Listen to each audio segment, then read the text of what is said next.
नमो नमः विद्यार्थियों। एक बार फिर मैं प्रकाश टेलर आप सभी के सामने लेकर आया हूँ माध्यमिक परीक्षा 2025 का आदर्श प्रश्न पत्र कक्षा 10 विषय संस्कृत। जी हाँ, मैं आपके सामने इस प्रश्न पत्र को लेकर आया हूँ।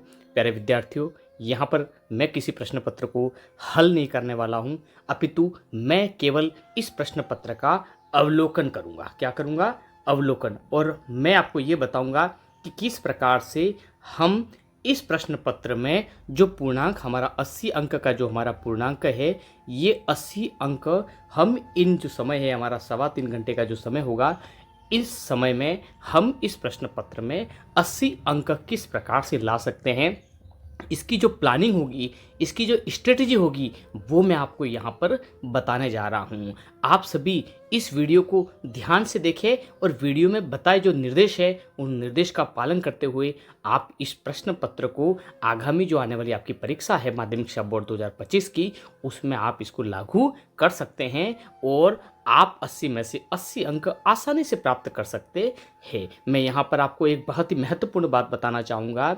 हमारे अन्य विषय की तुलना में संस्कृत एकमात्र ऐसी विषय है जिसके जो उत्तर है वो उस प्रश्न पत्र में ही लिखे रहते हैं।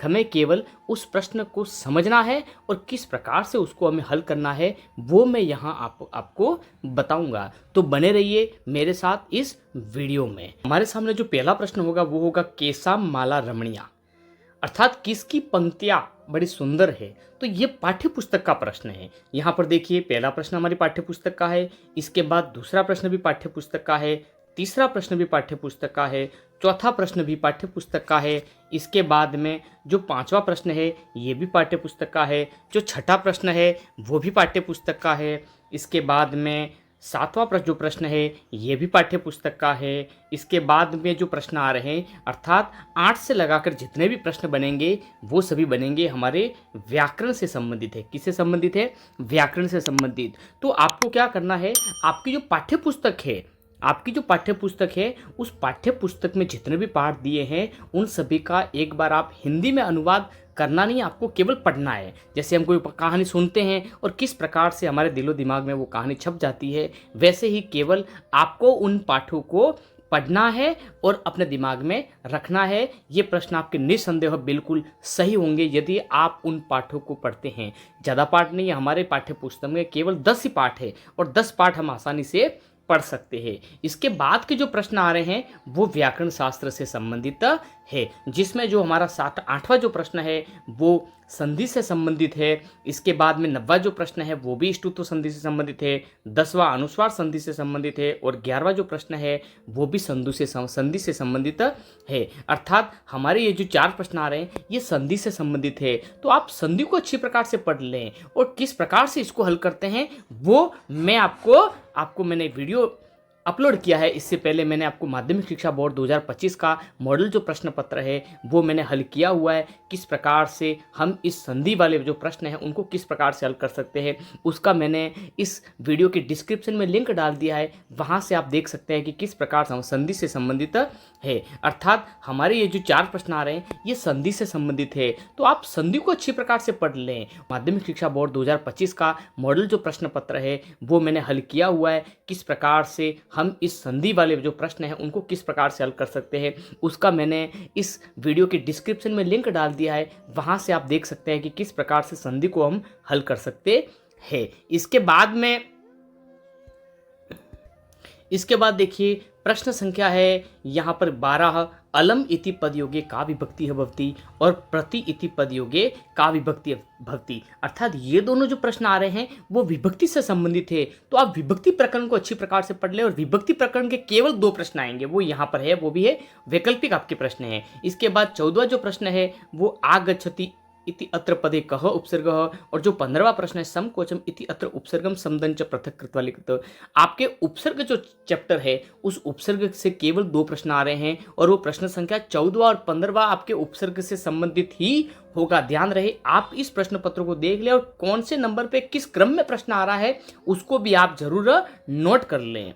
इसके बाद में आपका जो अगला जो चैप्टर है वो है वो आ रहा, देखिए आप 16वां जो प्रश्न है वो लिख धातु लिट लकारस्य रूपम अस्ति, अर्थात लिख धातु का लिट लकार। तो आपको धातु रूप को पढ़ लेना है और आपके सिलेबस में पाठ्यक्रम में धातु दे दिए कि कौन कौन सी धातु हमें याद करनी है। आप उस धातु के अनुसार पढ़ें और आप उन्हीं धातुओं को याद करने की कोशिश करें। इसके बाद का जो प्रश्न आ रहा है वो सिंह सर्व जंतु न पृच्छति रेखांकित पदों को धातु, यहाँ पर भी ये भी धातु से संबंधित है। तो कुल मिलाकर धातु से संबंधित हमारे सामने प्रश्न कितने हैं?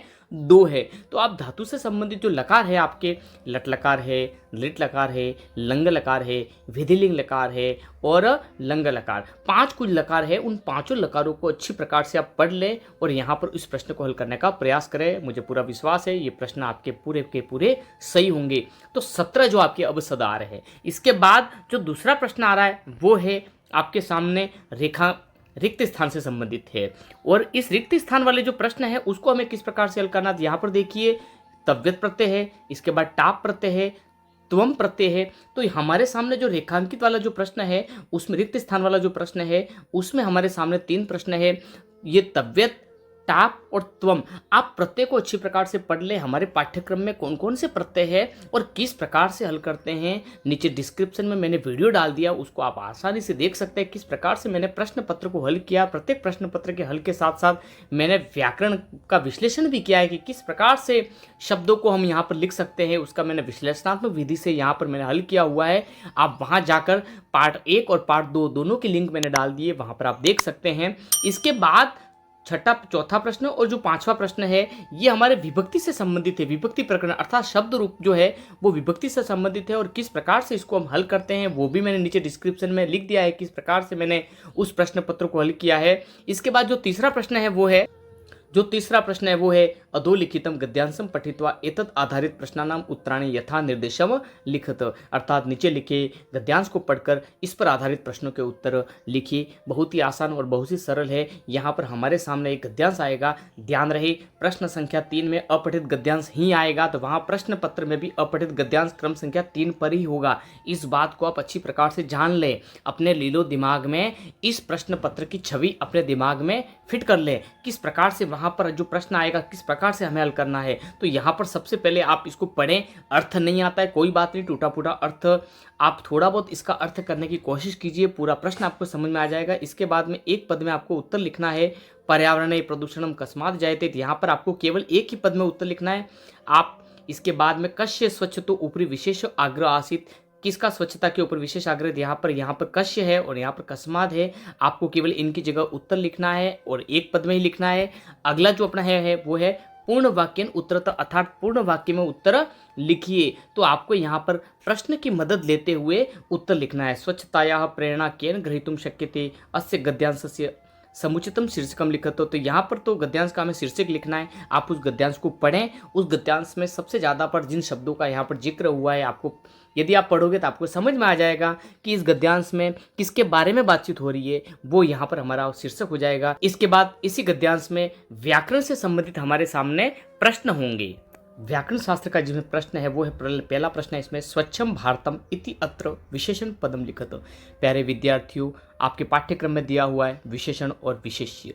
याद रहे सबसे पहले जो होगा वो हमेशा विशेषण लिखेंगे और बाद में जो लिखा होगा वो विशेष्य कहलाएगा। आप इस ट्रिक्स को अपने दिमाग में लिख दें, जो पहला जो शब्द है वो विशेषण होगा और जो बाद वाला शब्द होगा विशेष्य। लेकिन फिर भी मैं यहाँ पर आपका ध्यान आकर्षित करना चाहूँगा कि आप यहाँ पर कभी कभी कन्फ्यूज़न पैदा हो जाता है, कभी कभी विशेषण बाद में होता है विशेष्य पहले होता है। तो यहाँ पर एक बार आप इसको पढ़ ले, फिर भी आपको मैं 90% बताता हूँ, विशेषण जो है वो शब्द के आगे जो शब्द लिखा होगा वो विशेषण ही कहलाएगा। यहाँ पर स्वच्छम क्या है, विशेषण है। इसके बाद में अधुना इति अस्य पर्याय पदम गद्यांशा चित्वा लिखित। अधुना का मतलब होता है आजकल और इसका आपको पर्याय पद गद्यांश से चुनकर लिखिए। तो अधुना आजकल और इसके लिए गद्यांश में आप देख सकते हैं सांप्रतम एक शब्द है, वो इसका उत्तर होगा।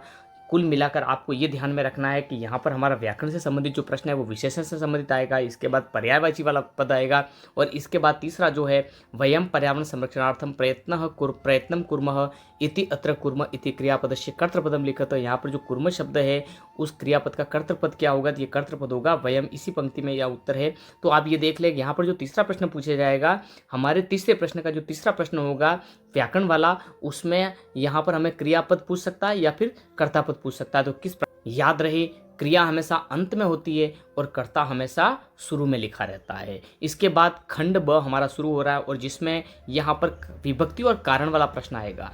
आपे धीरे अंबर प्रथम परितः पतंगा, किस प्रकार से इस प्रश्न, ये बहुत ही अच्छा और बहुत ही सुंदर प्रश्न है। इस प्रश्न को किस प्रकार से हल करते हैं, अधिकांश विद्यार्थी इसी प्रश्न में गलती करते हैं।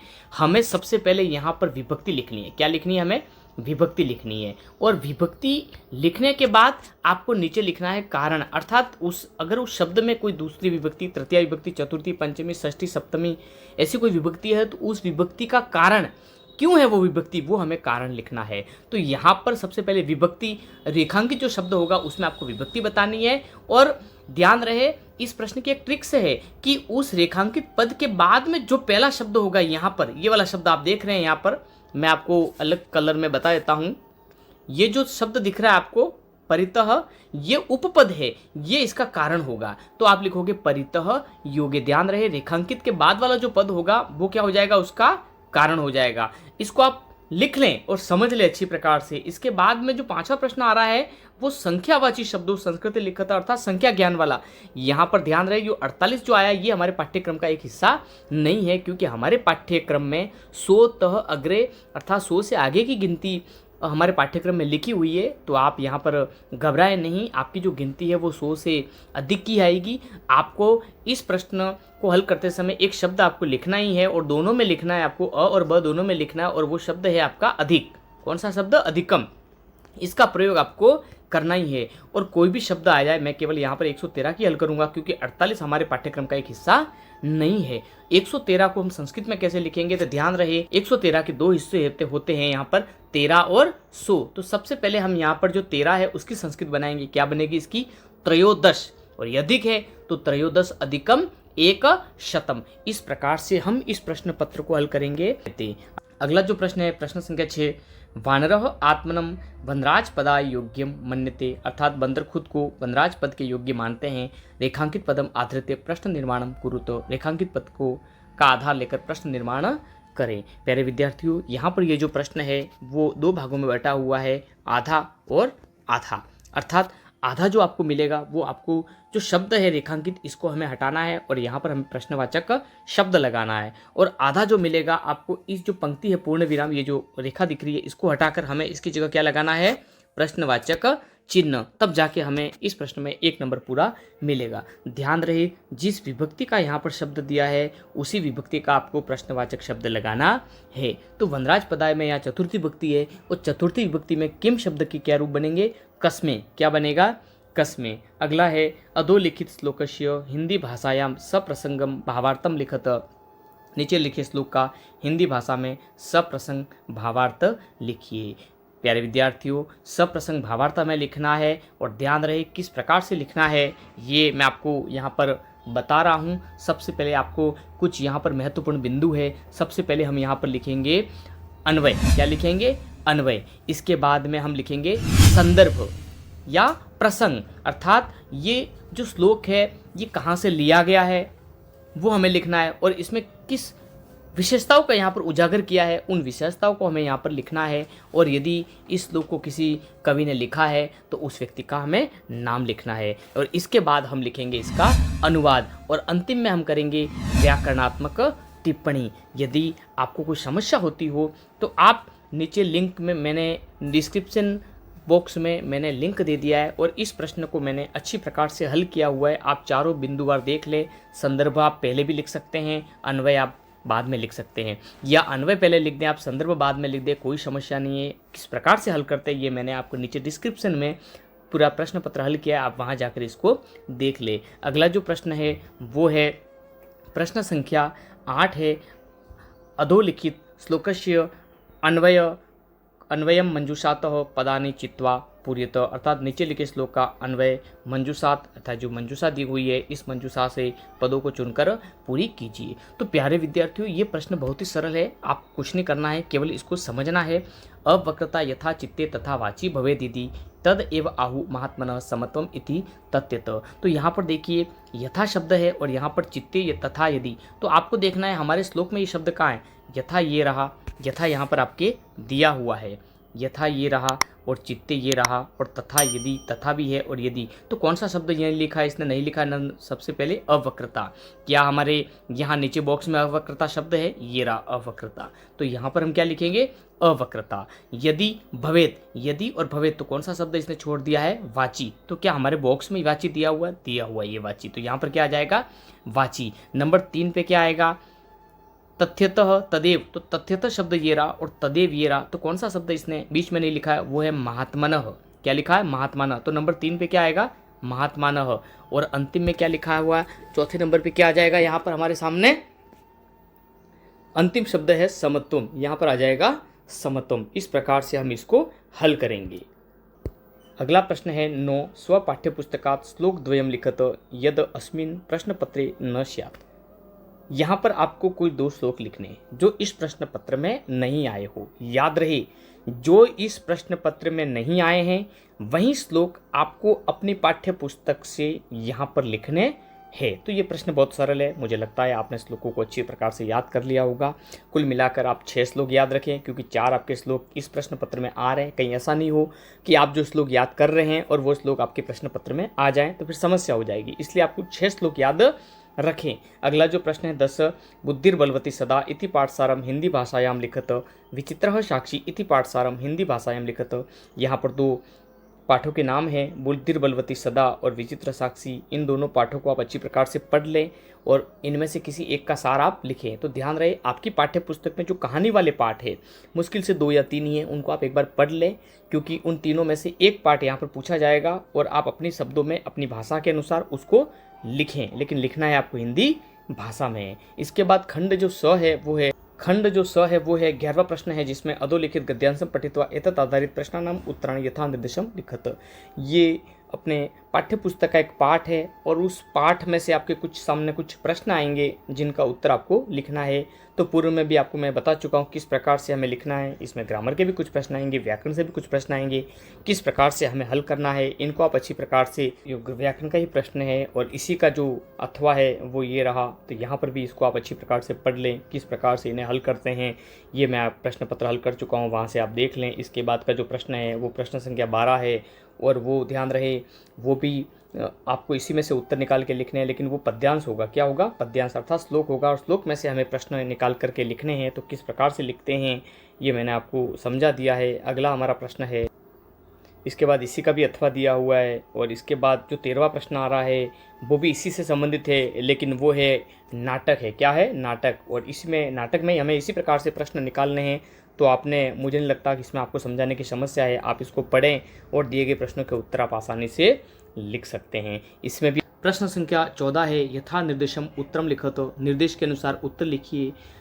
आपको दिख रहा होगा ये जो हमारा जो ये चैप्टर है ये समाज से संबंधित है और आपको क्या लिखना है वो कोष्टक में दिया हुआ है, उसी के अनुसार आपको उत्तर लिखना है। तो बहुत ही सरल है। ग्रामर से समीपे ये समास विग्रह किया हुआ है, हमें यहाँ पर केवल समस्त पद बनाना है। तो ग्रामर से समीपे का सामासिक जो पद है, समस्त पद है, वो क्या बनेगा? उपग्रामम। और पीताम्बरम समास विग्रह करना है यहाँ पर, तो यहाँ इसका समास विग्रह बनेगा पीतम अंबरम यस्य सह।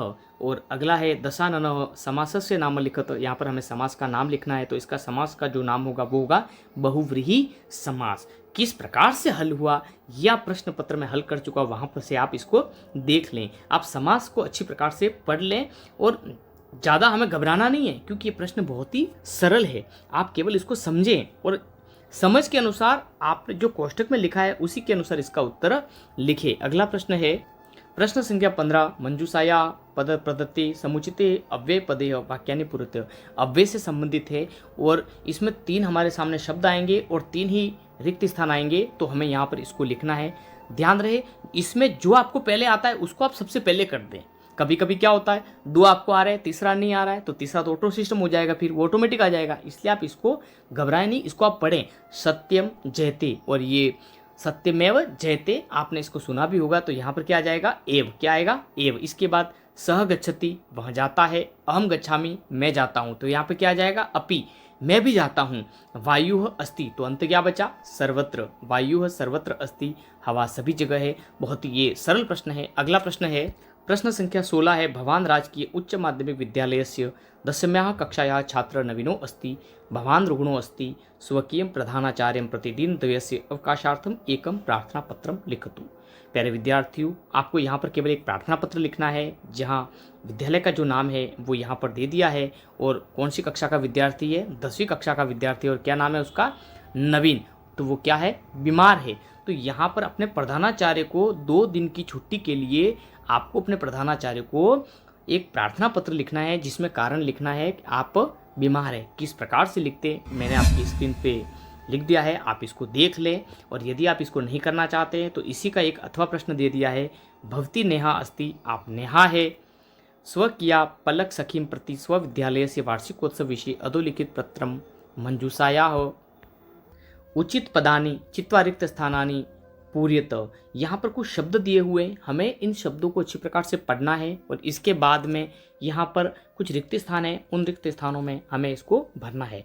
किस प्रकार से भरते हैं आप इसको आराम से देख लें और समझ लें। आप कुल मिलाकर इनको पढ़ें और यहाँ पर इसका जो भी अर्थ आप कर सकते हैं वो अर्थ आप करने की कोशिश कीजिए।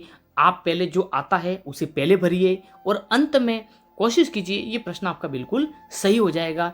किस प्रकार से इसमें भरते हैं वो मैंने नीचे डिस्क्रिप्शन में, मुझे बार बार कहना पड़ रहा है, आप इस चीज़ को ज़रूर नोट करें। डिस्क्रिप्शन में लिंक दिया, वहाँ से आप इसको देखें और किस प्रकार से हल करते हैं वो आराम से देख लें। अगला जो प्रश्न है वो है प्रश्न संख्या 17 अध प्रदत्तम चित्रम दृष्टा मंजूषायां प्रदत्त शब्दानां सहायतया संस्कृतेन 8 वाक्यानि उद्यानस्य विषय लिखत। उद्यान के विषय पर आपको 8 वाक्य लिखने हैं। कितने वाक्य लिखने हैं? 8 वाक्य लिखने हैं और शब्द आपके सामने यहाँ पर दिए हैं। तो मेरे अनुसार आप यहाँ पर इस प्रश्न को करने के बजाय इसका जो अथवा जो प्रश्न है आप उसको देखेंगे। यदि मुझे लगता है ये आपके लिए सरल होगा, क्योंकि यहाँ पर दिया हुआ मंजूषायाः उपयुक्त पदानि गृहीत्वा मित्रयोः मध्ये क्रीड़या विषये संवादं पूरित। 2 मित्र के मध्य एक वार्तालाप होती है, संवाद होता है और यहाँ पर कुछ शब्द भी दिए हैं। हमें इन शब्दों को केवल रिक्त स्थान में हमें भरना है। तो मुझे लगता है कि यहाँ पर ये जो प्रश्न है वो हमारे लिए सरल होगा, क्योंकि इसमें व्याकरण की दृष्टि से कोई भी गलती नहीं होगी, क्योंकि शब्द आपके सामने दिए हुए हैं। आप केवल इसको पढ़ने का प्रयास करें, निस्संदेह आपकी समझ में भी आ जाएगा और इसको आप आराम से कर भी पाएंगे। अगला जो प्रश्न है वो है प्रश्न संख्या 18 अधोलिखितेषु वाक्येषु केषांचित् चतुर्णां वाक्यानां संस्कृत भाषायां अनुवादं कुरुत। यह आपके सामने कुल 6 वाक्य दिए हुए। यहाँ पर इन 6 वाक्यों में से आपको केवल 4 वाक्यों का संस्कृत भाषा में अनुवाद करना है। किस प्रकार से करते हैं ये मैं आपको पहले से ही बता चुका हूँ, नीचे डिस्क्रिप्शन में आप देख सकते हैं। फिर भी ध्यान रहे, मैं यहाँ पर आपके सामने बता भी रहा हूँ। विद्यालय के पास गाँव है, विद्यालयम समीपम ग्रामम अस्ति। नगर के दोनों ओर राजमार्ग है, नगरम अभितः राजमार्गः स्तः। सुरेश कुत्ते से डरता है, सुरेशः अश्वात् बिभेति। हिमालय से गंगा निकलती है, हिमालयात गंगा प्रभवती या निर्गच्छति। वह दोनों बाजार जाते हैं, वह दोनों की संस्कृत क्या बनेगी? तौ। बाजार को क्या कहेंगे? आपणम। और तो नंबर 2 पे आता है, घम धातु लट लकार में नंबर 2 पे आएगा, गच्छ तह। तो आपणम गच्छ तह। और अंतिम है, वायु के बिना जीवन संभव नहीं है। तो यहाँ पर इसका अनुवाद बनेगा, वायु विना जीवनम संभवम न अस्ति। तो यहाँ पर आप इनमें से केवल 4 वाक्यों का ही संस्कृत भाषा में अनुवाद करें। आपको 6 वाक्य पूरे नहीं करने हैं। अगला है प्रश्न संख्या 19 और अंतिम प्रश्न है हमारे इस प्रश्न पत्र का, अधोलिखितानि वाक्यानि क्रम रहितानि सन्ति यथाक्रमम संयोजनम कृत्वा लिखत। यहाँ पर कुछ एक कहानी आएगी जो कि क्रम रहित है। हमें कुछ नहीं करना है, इसको पर पढ़ना है और इस कहानी को हमें सही क्रम में जमाना है कि कौन सी घटना पहले हुई थी। तो आप संस्कृत में जितनी भी हमारी कहानियाँ दी हुई है आप अपनी पाठ्य पुस्तक में पढ़ सकते हैं, या फिर मुझे लगता है कहानी जो भी आएगी वो आपने पढ़ी हुई होगी, या अपनी जो आपको कहीं से भी पढ़ने लायक जो सामग्री मिले संस्कृत की, उसमें से आप कहानी जो क्रम वाला जो चैप्टर है उसको आप देख लें और जितनी भी कहानियाँ हैं उन कहानियों को एक बार हिंदी में आप ज़रूर पढ़ लें, क्योंकि यदि आपको हिंदी अर्थ याद होगा तो आप उस कहानी को समझ करके आराम से लिख सकते हैं। क्योंकि यहाँ पर जितने भी शब्द आएंगे ये संस्कृत के साधारण शब्द है, आप इनको आराम से समझ सकते हैं। और यदि ये प्रश्न आपको करने में समस्या हो तब अथवा में दिया हुआ यहाँ पर मंजूषायाः प्रदत्त शब्दानाम सहायतया संस्कृतेन षड् वाक्यानि वाटिकाया शोभा विषय अर्थात वाटिका की शोभा के विषय पर आपको लिखना है। यहाँ पर कुछ शब्द दिए हुए, तो मुझे लगता है आप अथवा वाले प्रश्न को छोड़ करके आप इस प्रश्न को करने का प्रयास करना। ये प्रश्न आपका 3 अंक का है और ये 3 अंक मुझे लगता है आपको इसमें से मिल जाएंगे। प्यारे विद्यार्थियों, ये प्रश्न पत्र की एक प्लानिंग थी, एक योजना थी कि किस प्रकार से हमें आगामी जो हमारी अतिशीघ्र परीक्षा होने वाली है, किस प्रकार से हमें प्रश्न को हल करना है, प्रश्न पत्र को हल करना है। पूरी प्लानिंग मैंने बता दी, किस क्रम पर कौन सा प्रश्न आएगा और उसे किस प्रकार से हल करना है, ये भी मैंने आपको समझा दिया। आप अपनी एक नियोजित एक योजना लेकर जाएं और उस योजना को अमल में लाएं, मूर्त रूप में लाएं, तो निस्संदेह आपके इस प्रश्न पत्र में 80 में से 80 अंक जो है वो, तो निस्संदेह आपके इस प्रश्न पत्र में 80 में से 80 जो अंक है वो आप प्राप्त कर लेंगे। प्यारे विद्यार्थियों, यदि मेरा वीडियो आपको अच्छा लगा हो तो आप इस वीडियो को लाइक, शेयर और कमेंट जरूर करें। और यदि कोई आपको समस्या हो, यदि कुछ प्रश्न आपके समझने में कोई समस्या है, कोई दिक्कत है, तो आप नीचे कमेंट में लिखकर मुझे ज़रूर बताएं। और आशा है मैं आपके उस प्रश्न का समाधान निश्चित रूप से करूँगा। इन्हीं आशा और विश्वास के साथ आपको आगामी जो परीक्षा है संस्कृत विषय की, उसके लिए आपको ढेर सारी शुभकामनाएं। जयतु संस्कृतम।